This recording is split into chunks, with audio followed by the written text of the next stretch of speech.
All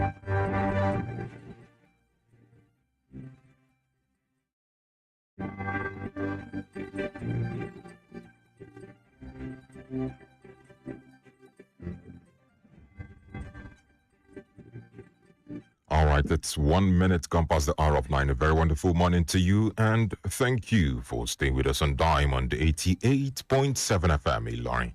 This is News Punch, a news and current affairs compilation of topical story headlines making the rounds. I am your host, NEDU OKORIE. You're welcome. In the headlines this morning, International Women's Day, Tinubu celebrates women, says they imprint Nigeria's progress. International Women's Day, empower women to build stronger Nigeria, says First Lady. Still on International Women's Day, Akpabio lauds Nigerian women's resilience as sacrifices. Federal government condemns arrest of 42 Nigerians in Mozambique, demands immediate release. Wike confirms appointment of 1,659 FCTA workers employed in 2016-2019. Reliable population data key to national development, says Bagudu. IGP appoints DCP Anthony Okon Placid as new Force Public Relations Officer. Chief of Army Staff denies loss of officer, 39 soldiers in Ngoshe Boko Haram attacks. 2027, resign now if you want to contest. Niger government orders political appointees. Osun 2026 debate intensifies as APC Governor Delegate Trade claims. I'll challenge 2026 Electoral Act in court, says Peter Obi. Nigerians express outrage over recent petrol price hike. Saraki Foundation to provide Ramadan iftar meals in 7 states, 52 mosques in Kwara. And lastly, on the locals in Borno attack, federal government deploys tactical assets, intelligence reinforcements. And moving on to the foreign scene, 23 dead as flash floods ravage Nairobi. Explosion rocks U.S. Embassy in Oslo amid rising Middle East tensions. Trump attends return of 6 U.S. soldiers killed in Iran war. Trump says new Iran leader won't last long without his approval. And moving into the world of sport, NPFL Rivers United Rangers record big wins. Wolves edge Enyimba. Southampton beat Fulham 1-0 to reach FA Cup quarterfinals. And that's it. Those are the major headlines making the rounds this morning. It was compiled and edited by Abiodun Akinwumi. My name is NEDU OKORIE. For sponsorship or advert placement, kindly contact our sales and marketing office on 0912-929-4332, 0912-929-4332. You can also call 090-7722-7120. Up next is the Diamond Breakfast Show, where we discuss and have an in-depth analysis on some of the topical stories. Don't forget that you can also follow us by logging on to any of Diamond FM online platforms on www.diamondfm.net, or keep up to date via all our social media pages. I'll be right back. The major talking points in Nigeria are always on the lips of the citizens. What's going on in this country? Look at smaller countries taking lead, and you call yourself giant of Africa. Yeah. spoil my business too much. Nigeria is too hard for us. I mean, I want to kill us. Why not kill us for Nigeria? Please, help us beg them. They should reduce the expenditure so that they can free enough money for social development. I wish for a Nigeria where we elect a leader based on competency and not popularity. On the Diamond Breakfast Show, we place the spotlight on the critical issues in the country. Government that says they are broke can prioritize construction of an additional runway over education of the people. How can a government, how can you hold Indomine? It's intolerable. It's provocative. Now, you see, when you look at our democratic journey, we are yet to practice the new democratic system in Nigeria. Join us on Monday to Friday on the DVS from 9 to 10 a.m. The Diamond Breakfast Show, amplifying the voice of the people.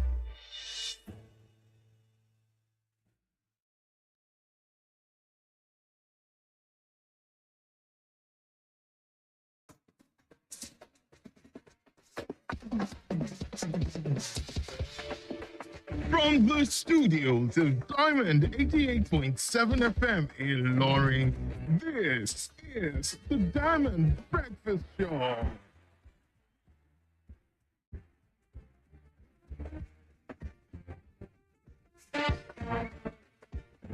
The International Women's Day is celebrated every year to recognize the achievements and impact of women across different sectors. And it is also a day that focuses on improving the lives of women and girls and to also protect their rights and ensuring that there is equal opportunities in education, healthcare, economic empowerment, as well as the protection from violence.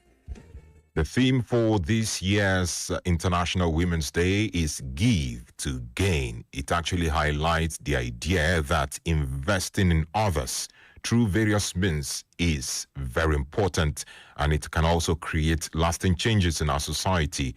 Yes, this theme was adopted by various groups, but the official UN theme is rights, justice, action for all women and girls. And across Nigeria, there are several women who have embraced this principle, using their wealth, using their influence and platform to support communities and empower young girls. We have women like Folorunsho Alakija, Mo Abudu, Awele Elumelu, Ibukun Awoshika, and the rest. And this is actually an opener to what we'll be discussing this morning. A very wonderful morning to you, great people. Welcome to Diamond Breakfast Show, where we'll be looking at important issues that are trending from the news tabloids. As you all know, my name is NEDU OKORIE. My friends call me Mazio Dogu. Since you are my friend, you can call me Mazio Dogu. Well, this morning we'll be taking a look at the significance of the International Women's Day celebration, as well as various issues that have emanated from issues concerning women and girls, issues of early child marriage, women in politics, domestic violence, and the rest. These are the issues we'll be touching on in the first topic. Then we'll move on to our second topic. We'll talk about Mr. Daniel Bwala. He has been trending. He has been in the news after his recent Al Jazeera interview. We'll take a look at the denial of some of his reported past utterances and the various reactions that have been trailing concerning this and the significance of this to governance in Nigeria. And lastly, we'll take a look at the outrage over the rising fuel price hike. Yes, and the reasons why this has come up, and also the alternative solutions to failure in power supply in Nigeria. We'll be looking at all this morning, and to discuss these issues, I'm being joined by a veteran journalist. Yes, that's talking about Elder Wale Adedeji. Elder, a very wonderful morning to you. Mazio Dugu, good morning. Good morning. Because I am your friend. Yes. And to Nigerians out there, I say good morning. How was your weekend? We bless God. Thank you for coming this morning. It's my pleasure. Let's delve into what we have this morning. Yeah, still talking about the significance of International Women's Day. Some stakeholders in Cross River State have called for improved water sanitation and hygiene. That's the acronym for it is WASH. That's facilities that ensure that there is improved water sanitation and hygiene for women? Because if you take a look at the physiological makeup of women, it's totally different from that of men. They are so prone to illnesses or sicknesses infections that are caused by lack of proper hygiene. And this was made known during a roundtable discussion facilitated by Self-Help Africa in Calabar ahead of the International Women's Day, where participants highlighted the challenges that various women face in accessing basic sanitation facilities, not just in their communities, but also in workplaces, even in public spaces. How do women get proper sanitation and hygiene? These are what we're going to be looking at this morning. Okay. I want you to react to this before we continue and delve deeper. Yes, because we are celebrating International Women's Day, that this topic comes rightly too. Okay. But I want to say that, well, maybe when we are doing International Men's Day too, we'll call for this. But what I want to say in general is that body hygienes are so important to either men or women. Okay. Particularly, the chunk or majority of Nigerian population are in the rural areas where public hygiene is almost at zero level, even in this modern age. But like the subject we read out today shows, yes, we know that women are more prone to personal infections because of their body make. And so if women take the advantage of this year's celebration of International Women's Day to clamor for that, I don't think that would be out of place. Okay. But generally speaking, is something we have to seriously look at because when we have this personal hygiene, not only by individuals, but when government also pays good attention to that, it saves us a lot of things. There are reasons for many people who go to the hospital not to go there, if only the personal hygiene is well taken care of. And so if government is now asked to pay more serious attention to that, I think it's in order and it is very proper. And government too, while establishing health centers here and there, health facilities here and there, should take good notice of that. What will it require to ensure personal hygiene, particularly for women? Very important, very important. I love the way you put it, that personal hygiene is not just for women alone, but also for men. But why more priority is being placed on that of women? We have pregnant women, we have nursing mothers, we also have women, the female gender, who are menstruating. That's why they are more prone to certain infections. And we have to go on a commercial break. When we come back, we'll take a look at other aspects of the International Women's Day, because there are communities in Nigeria where women, will I say, are not entitled to certain privileges. Yes, we'll look at that. Yes, it occurs, and there are some cultural rights and traditions that women have had to undergo because they are women. And that also has to be looked into. And it's in many ways limits them in achieving many things.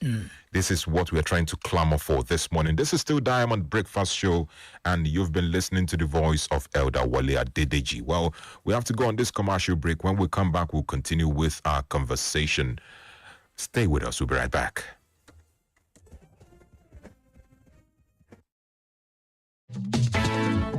lè gbára má dáhùn pépéré ni mo ṣe ń lo Gascol. Ìgúnpẹ̀ burúkú àti inú kíkún. Gascol ni oògùn tó dára tó máa ra jí pépé. Kò yẹ ká jẹun kó má lè digest o. Bẹ̀rẹ̀ sálátù, àlàáfíà tayọ. Gascol inú bá ti ń kan mí. Máyà tètè gbé. Relief food comfort. Gascol kò bàlá bí àgbàwẹ̀ mi. Máyà tètè gbé. Gascol antacid. Ó dára ká máa lò. Bàbá ti jẹ tààrí tàbí ká ṣínú tán. Gascol Antacid. Ilé-iṣẹ́ Fitson Healthcare PLC ló ṣe Gascol Fast Relief Full Comfort. Bí àyípadà ò bá sí lẹ́yìn ọjọ́ kẹta, lọ rí dókítà rẹ o.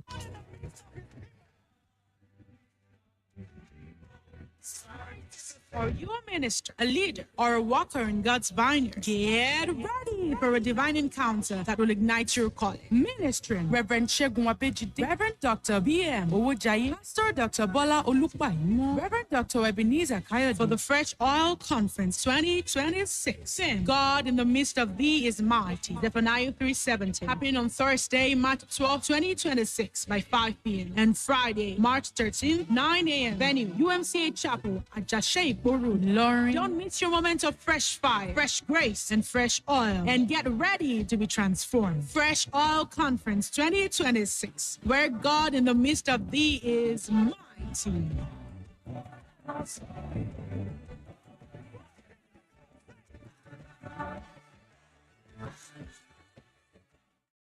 Better be iron and care. Be good for your body. Yeah. Are you not aware? Polyback the day for there. Now your daily friend. For your blood, if it 10/10. Oh yeah. Feel your bed. Joy to it on party test. Blood builder for everybody. Healthy body for everybody. Kerubina, product of Peace in Healthcare. I love this iftar package. See Malta Guinness. Remember that woman I said I helped this morning? Her grandson Ibrahim bought this masa and Malta Guinness. See, good comes to those who do good. Sharing goodness brings blessings. Please pass me the can of Malta Guinness. We need to call our neighbors and share with them for iftar. This Ramadan, nourish your iftar with the real taste of Malta Guinness. Malta Guinness, sharing goodness brings blessings. This is Diamond FM 88.7. Setting the pace, leading the way.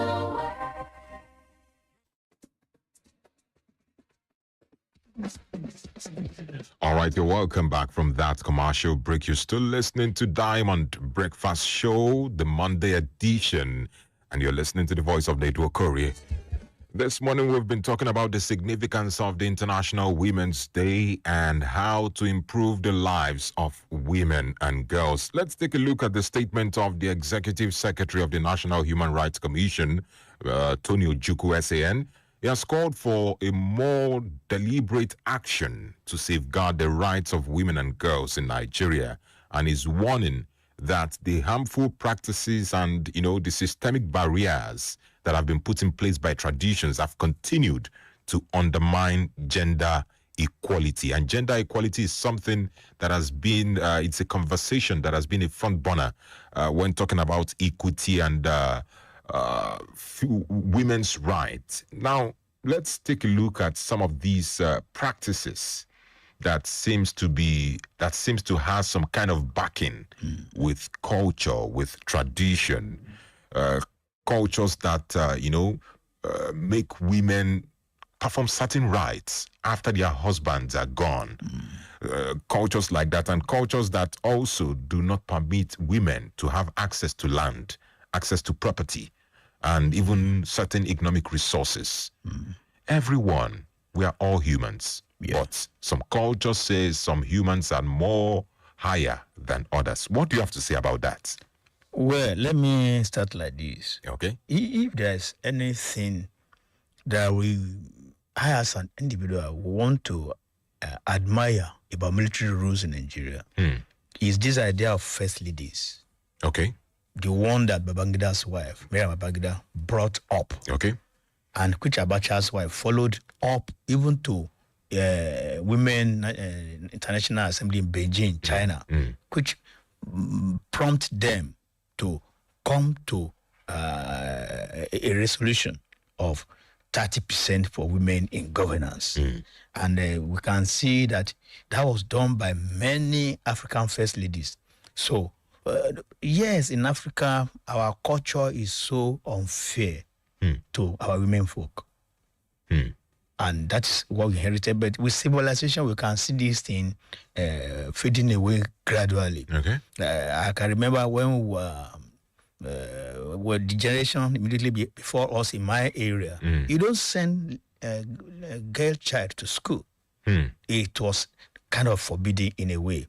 So, and that is why you see it that way. But in recent time, I have been in a school where a lady was leading us in the class. I was one of those struggled hard. How can a lady be the best? That was nothing we could do. A lady was leading us in the class, and when we left our secondary education, we can see that he was moving faster than us as regards progress in life. So, if a culture inhibits a girl child from such opportunities, you can imagine.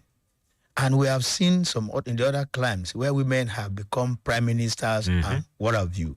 What makes it impossible in Nigeria, in African countries, to have, well, thank God, maybe by accident or whatever, maybe Liberia, there was a time in Anambra State, a woman became governor, I don't know, but that was, I see it as a divine arrangement. But it has to come to a time that we have to ensure that we pursue further from where these first ladies are taking it to, that this gender equality is very, very important. Okay, now talking about that, you mentioned culture, and can you say that there should be some sort of policy or law that, removes or that gives culture lesser power in that aspect? I think culture, or maybe making a law for this might be a bit difficult in some African countries, Nigeria inclusive. Because in Nigeria, for instance, some part of Nigeria had turned religion to their culture. And so whatever is the, what do I call it now? The practice in that religion, particularly religion that forbids women from being this, from being that, from being that, etc., etc. Religion that, for instance, I can just freely pronounce that I am not marrying this one again. And it stands like that. It doesn't matter. You don't have to give so much reason. So it will be very difficult. It will be very difficult to now, if now make a law with people from this part of the country that we're talking about, embrace such laws. That's the truth. So, but then, I think what we should do is to keep pushing for it. By the time we talk of the law as the first step, the thing will collapse right at the time, at the place where it is mentioned. And if that happens 1, 2, 3 times, that will be the end of it. But like I said, thank God the African first ladies, particularly in Nigeria, that started this idea, the two in particular that took broad steps were ladies from this particular faith. And then they succeeded in a way. And then we can now see civilian regimes also celebrating the office of the first lady, and we can see them making progress in bettering the life of the women folk. So it should be gradual, but by the time we want to make it a law, it might be difficult. All right, now let's take a look at politics. Women participation in politics and how political parties have also strengthened women participation. According to the current policy framework in Nigeria, the target for female participation in politics and governance is 35%. Between 35 and 40, that's the target. But this target is not actually legally binding in the Constitution. And the actual representation as it stands right now is far below 35. Women are actually occupying less than 7% of elective and appointive positions in Nigeria.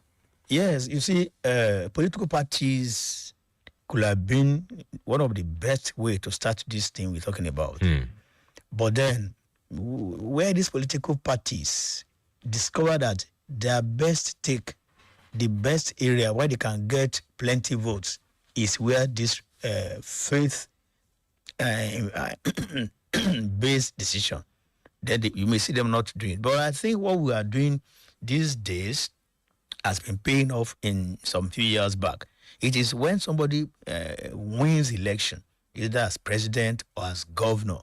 And in this state, for instance, we have been seeing instances where women are made the local government chairman. So we are starting gradually, like I said. But a governor that gets to the office and wants to impress, he wants to show his sensitivity to this kind of clamor, begins to appoint commissioners, chairmen, parastatals, and all that, and making women such. We begin to see a situation where a party, for instance, will say, okay, the governor is a man, the deputy governor is a man, then let the speaker be a woman, or speaker is a man, the deputy governor is a woman. I think we move gradually like that, and it will be applauded, because take it or leave it, when it comes to politics in Nigeria, for instance, the largest follower or followers or followership are women. So it is even naturally unfair. You have about 200 people following you. 150 of them are women. And when it comes to appointment, you just sideline them. I think it's not the best. All right. So we should start like that. But going straight to make it a law might be difficult. All right. Now let's look at it this way.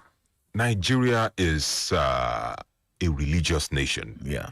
Christianity and Islam. And if you look at both religions, for example, in Christianity, it is stated, even traditional religion, traditional religion, and then traditional religion is even the one that does not women push women totally to the background. They say women should not come out to speak up and preach or hold positions. Yeah. Now, how do we balance this? How do we balance? Because there is civilization. The world has expanded. It is now a global village. Women are now read. They now have ideas to give out. But when a nation that is well entrenched in religion, and how do we balance this in Nigeria? Sensitization. You see, this is a country that we embrace religion so well. Yes. To the extent that our religious leaders are like the God that we see in the physical. The real God we don't see. So it is to the extent that whatever these religious leaders say, you can be sure as at the time he or she is on the pulpit, 70% of them had agreed. They are ready to implement it. So if we go through that way, and then we make leaders of these faiths to see reason, and that is where government should come up. You are going to think of, I want to make sure that we have good representation of women in my government, and you go through the religious leaders, they go back and they raise it, and it is applauded.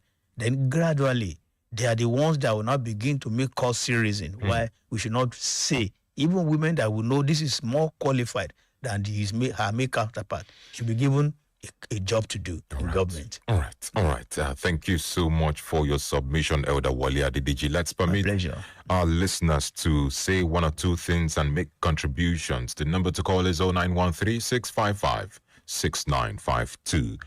Hello, good morning. Good morning. Yes, please. Good morning, sir. Amen. Yes, this is Godfrey from Black Journey. You're welcome.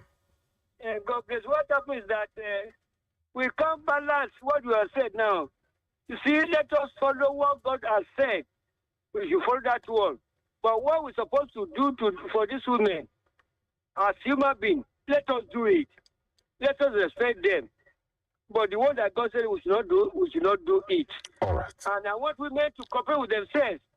Women, they should cooperate with themselves. All right. And men, cooperate with these women. They are not slaves, so they are not slaves at all. They are our wives. We must respect them. Thank you so much, Mr. Godwin, for your contribution. I don't know what God said we should not do. Well, I'm just trying to wonder. 0913-655-6952. Hello, good morning. Good morning. Good morning. I'm a delegate, You're welcome. Yeah. What of Bisola? Oh, I had to stand in for her. She'll be here tomorrow. That's it. Okay. It's even improving. As a kid, women were even part of the inheritance. Women, they were part of the inheritance. That means if a man dies, part of his inheritance are his wives. They will just bring 2, 3, 4, 5 shoes of brothers, cousins, ask the woman to pick one. That's the person to marry, and that person who inherits the bank property and help possibility. So nobody. There's one thing we should get right. naturally, even religiously, women can sex. See, today, America has not produced the female person. So, in Nigeria now, I've asked of this one, if you're not a woman, what of my humanity? Once a woman acquire education that can give her any position, it's easy. But to say they put it in constitution that women are elected for women, that would be discriminatory. And men will never accept that. Naturally, I have just a wife. Nobody can ask my wife to now be that as senator and leave me behind. Not possible. That is the reason. All right.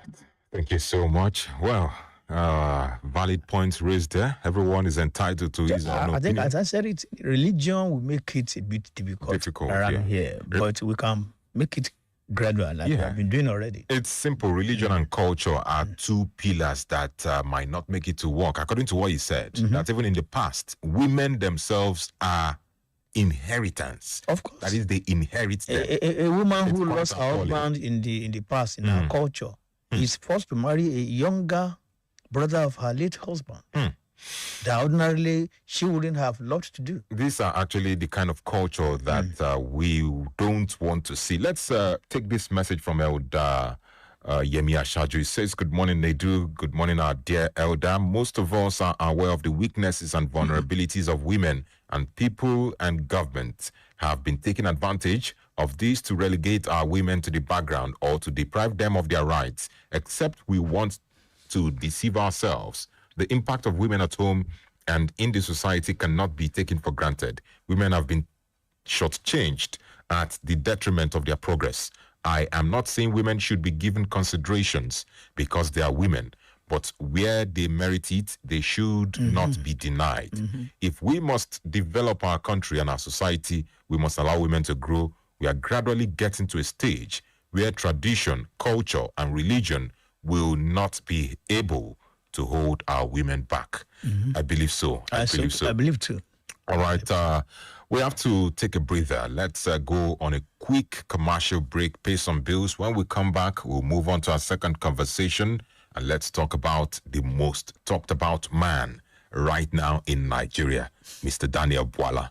We'll be talking about his interview at Al Jazeera last week. Do not go anywhere. I'll be right back.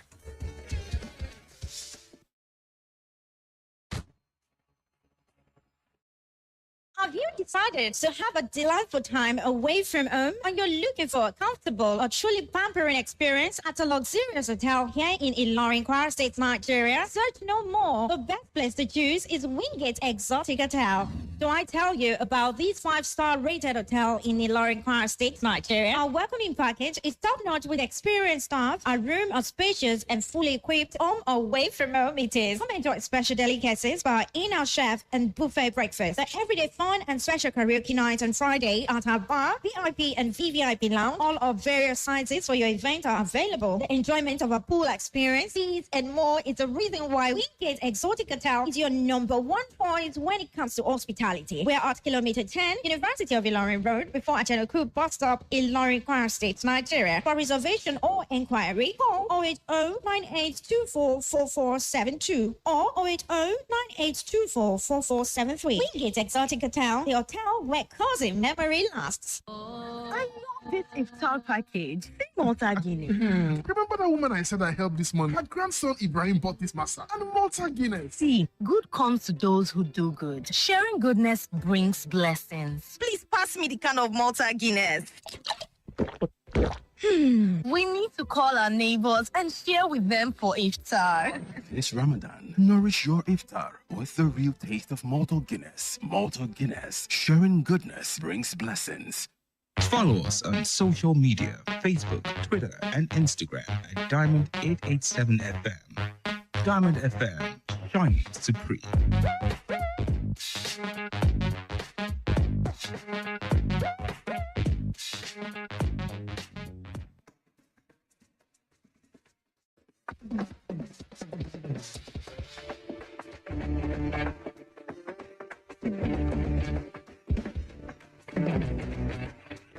And you're welcome back from that commercial break. Well, let's move on to our second conversation. The special advisor to President Bola Ahmed Tinubu on media and policy communication, Mr. Daniel Bwala, has been trending for, well, will I say the wrong reasons since Friday. His interview on Al Jazeera Network went viral after Nigerians began to fault his responses to questions that were posed to him by the anchor Mehdi Hassan. Well, Bwala criticized the interview. He alleged that the broadcaster did not inform him beforehand that his, past political statements would form part of the conversation. He said the program's team initially contacted him to discuss issues pertaining to insecurity, the economy, and corruption in Nigeria, but he said he didn't know that they would be going deeper into some of the statements he made in time past before joining the APC. But, his responses has drawn backlash from opposition and various things. But let's take a look at the responses he gave to some of the questions that were raised that day about some of the statements he made while he was in opposition. Yeah. He denied those statements. After the interview, he came again and said that those questions asked were not actually what he prepared for. Yeah. I want you to react to this. Yes. You see, my first reaction to it from the beginning, this Bwala matter. Yes. Is that we should then be careful in this country when we see certain individuals who talk most of the time against the system, against the government. It appears as if each time they do that, they're making themselves relevant, looking for opportunity to be part of the pot of soup. They are making themselves relevant. So you're saying anybody it's not that they are sincere about what they are saying. So you mean most of these civil society individuals? We need to watch some of them then. And critics. We need to watch some of them making those statements for because themselves. The way Bwala has presented himself this time around, to me as a professional, I mean, look at it. He's not the special advisor to the president of this country on media and public communications. Yes. And yet he has come out to show his gross ignorance about that system works. He goes to say that what he has been saying in the past before he had the opportunity to get close to the pot of soup by getting into this government now are not his own.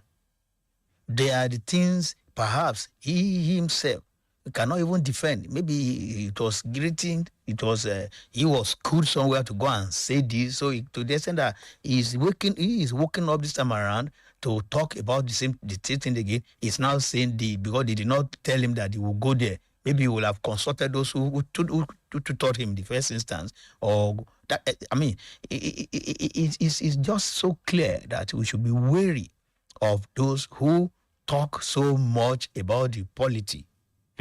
And then when the time comes for them to now defend those things they have said, they now look empty. And that's the way I see him. How can somebody of him, who we have known in the past, to be so outspoken, to take positions that some of us think this man is speaking on our behalf, and then suddenly now say because they did not tell him. So if he, Daniel Bwala, is walking on the street and I'm a reporter, and I ask him to comment, for instance, this fuel price that is jumping up, he will not say, no, give me 5 days to go and think about it, what I will say.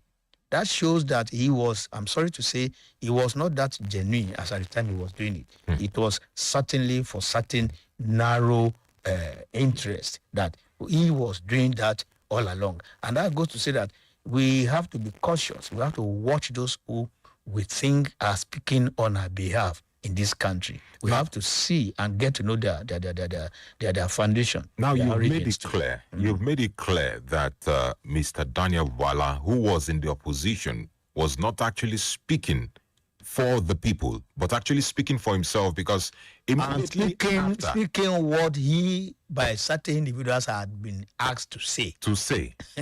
Because if Al Jazeera had given him the opportunity, he would have gone back to the same people to say this I just said I want to comment on this. What do I see? Then I have to tell him all over again. Now, let's look at it. So he is not original all along. Let's look at it this way. Now, he was known to be a critic of President Bola Ahmed Tinubu. Right now is the media aid to the president. Do you think he was placed on that platform probably to eat his words? These are some of the statements of some critics online. I can't categorize. They're saying probably Mr. President just put him there for him and any other person to eat their words. Well, I can't categorically say yes, but President Tinubu that we know, even long before he became the governor, talk less now the president, he is the one that once you begin to criticize him, he will never reply you. He studies you so well. I know the right time to bring you near and give you a knock on the head. Do you think this might be the right time, or this is the right time? Oh, we are seeing it. Kind of knock. We are seeing it now. If it's removed tomorrow, I won't be surprised. And if he's left there to mess himself up the more, I won't be surprised either.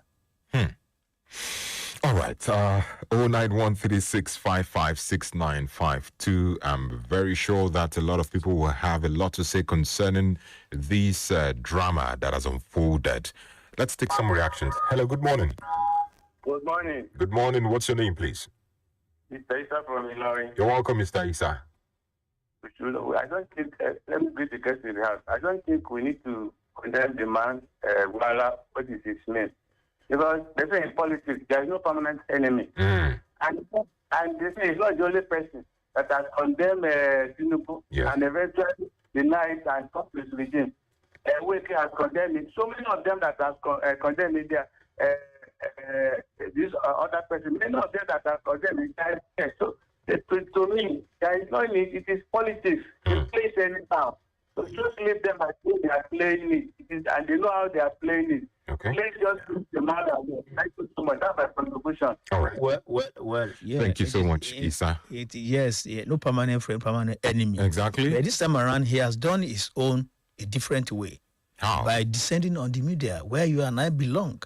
He is trying to say we were I just said our colleagues didn't follow the ethics of their job. No, that is one I would disagree with. A journalist does not disclose his whole ammunition. So all this while that he was, whatever popularity he had gained as a friend, and now that he as an enemy, now that he's a friend, was made possible.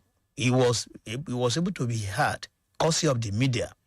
So he cannot, and he's not a fit and proper person to now say the journalist has not done his job very well. Okay. And we as professionals know that Ajasera has done their job very well. Now, they are not supposed to go and tell him ahead. Talking about being fit, do you think that Mr. Daniel Bwala is still fit to be Mr. President's aide after this? I said this earlier on. Mr. President that we know has his reasons that he may not disclose to anybody for each of his and every one of his action. And the defense has played out now as regards this Mr. Daniel Bwala, that he has spent a chunk of his life, of time, to criticize this individual who is not the president. And now that he has been dragged into it, maybe he's confused whether I should still continue to criticize or I should be praising him. But he's given a job, a media, special advisor on media and public communication. He couldn't have done otherwise. Let's look at it from the occupational point of view. Okay. Because while he was in the opposition, he was the aide. He was an aide to Atiku. Yeah. Always praising Atiku and criticizing the government.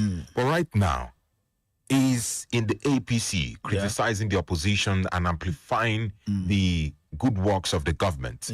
Don't you think that is his job? He's actually doing his job well. Yes, he goes to say that what he was doing in those days were not out of a principle. Like I said earlier on, it is just, what do you say, things that he is asked to say.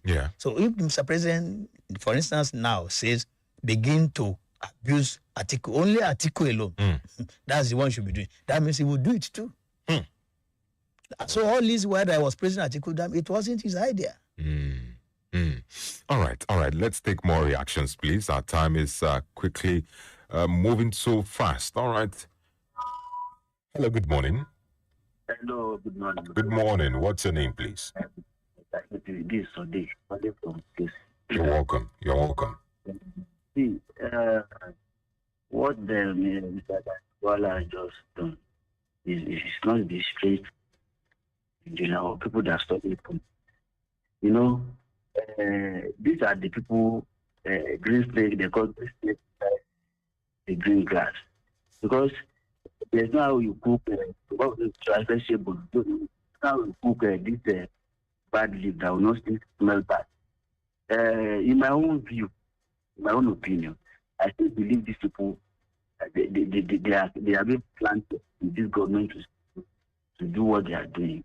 If not so, they wouldn't have go to that high caliber of media to go and rubbish. All right. Your point is well noted. Thank you so much for your contribution. And quickly, let me rush through the messages I've got here. Good morning, Udogu, and everyone in the studio. Emmanuel from Ilorin. We are not surprised on how Daniel Bwala denied almost everything he has said in the past, even when proofs were read to him. It is a shame that many of our today's politicians cannot call a spade just because of personal interest. All he could say is context. What context? Okay.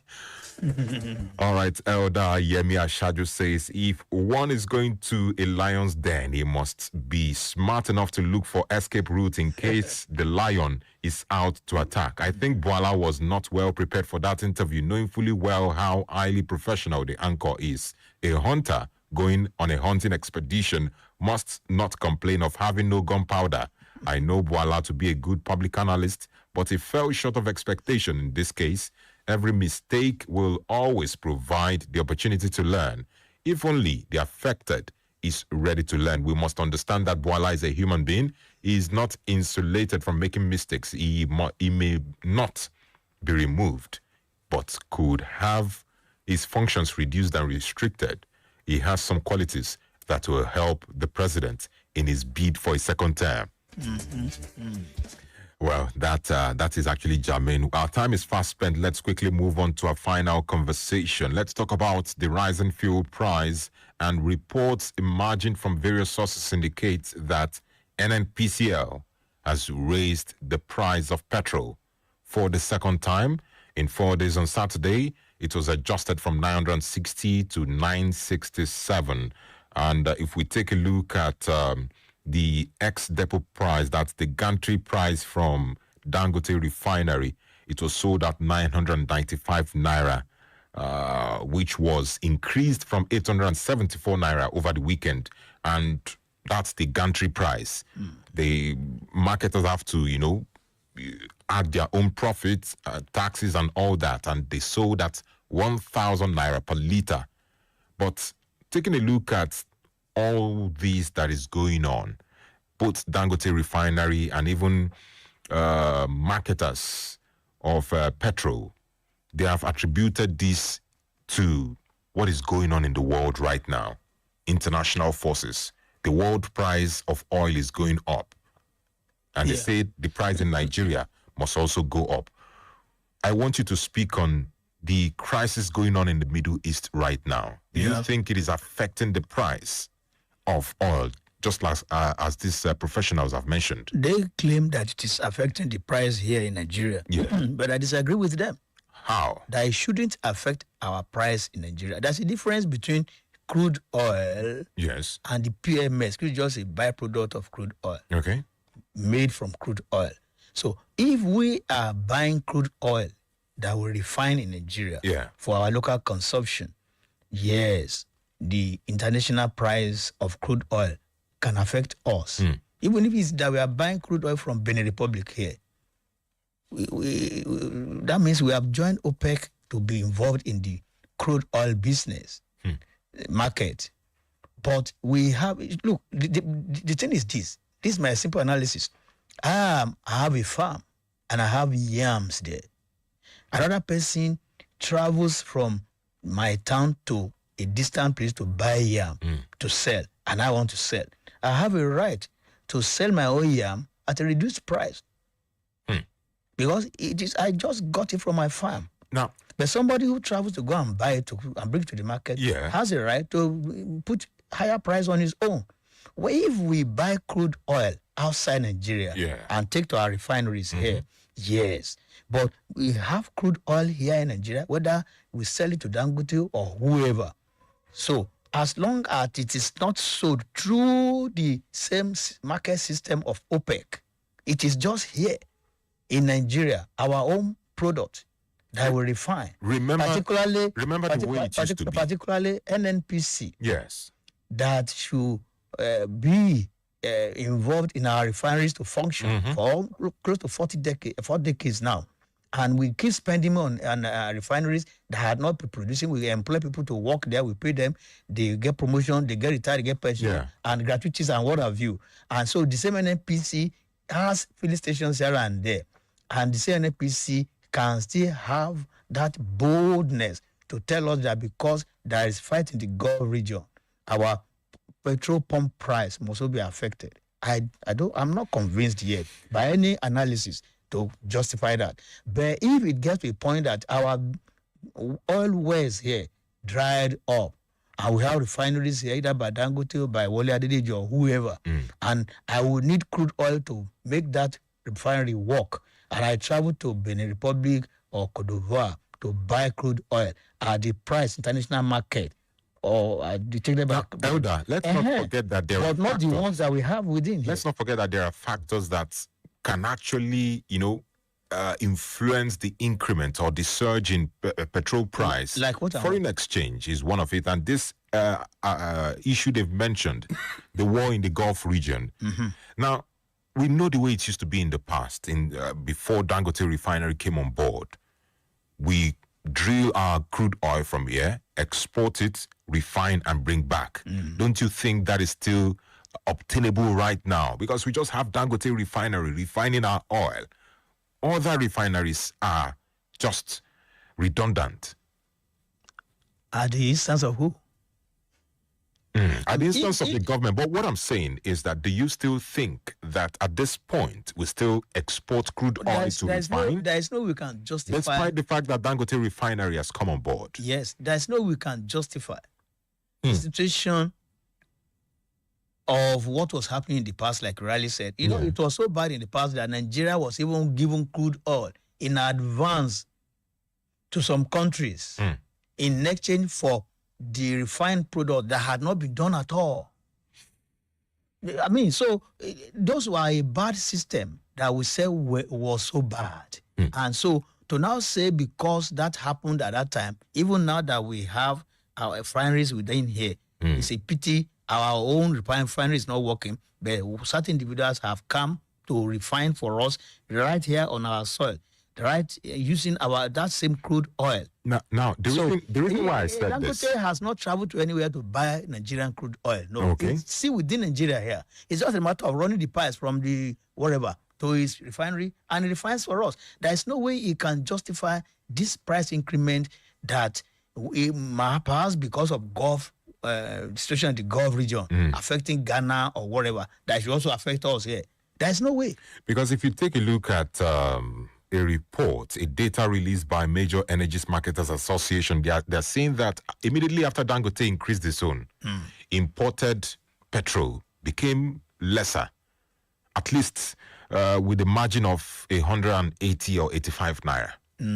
Now, doesn't this mean that there are still cases of importation of refined fuel? Well, the promise we were given was that as long as we have private refineries, since government refineries are dead, the situation will be better. Unfortunately, the reverse is the case now. But I still disagree that the situation in the Gulf region is affecting us. It's affecting even our pump price in Nigeria when the raw material is ours and the factory that is processing it is here in Nigeria. You see, it's not that the Dangote has traveled to Benin Republic to buy crude oil and then OPEC price must apply.